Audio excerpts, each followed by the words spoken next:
Ngemuva kokudlala ngendlela encomekayo komdlalo omusha weKaizer Chiefs uSiphesihle Ndlovu, isilomo saleli qembu uZebulon Hlapo sizwakalisa ukuthi siyakuthakasela ukuba nolaka nokuzimisela kwalomdlali.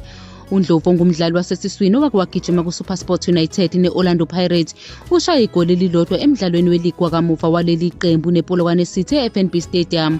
uNdlovu ungene esuka ebhentshini ngomzuzu ka-79 elekelelwa nguRay Frostler walivalela nethini igoli lokuwina. Lokhu kunqoba kukhuphula iChiefs esiqongweni seBetway Premiership ngamaphuzu ayisithupha emidlalweni emibili. uNhlapo ukholwa ukuthi sekuyisikhathi sokuthi lo mdlalo na-28 ajwayele ukuqala umdlalo ahambisane nozakwabo wasesiswini uThabo Cele.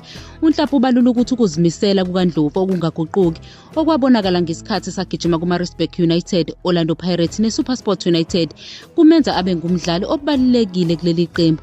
Yize vuma isipiliyoni sikaNdlovu esizosiza kwisigaba sokwakhiwa kabusha kweqembu, uNhlapo uphinde wagcizelela ukuthi abadlali abancane abafana noSamkelo Zwane kumele banikezwe amathuba okulwela izindawo zabo. uNhlapo owaqala umsebenzi wakhe njengomdlali osemncane ukholwa ukuthi amathuba anele abalulekile ekufukuleni ithalente langomuso. Uqhube wathi isicoco seligi siwumjaho oqala ngomdlalo wokuqala futhi amaqembu angeke akwazi ukulinda kuze kube yingxenye yesibili yesizini ukuze athole umfutho.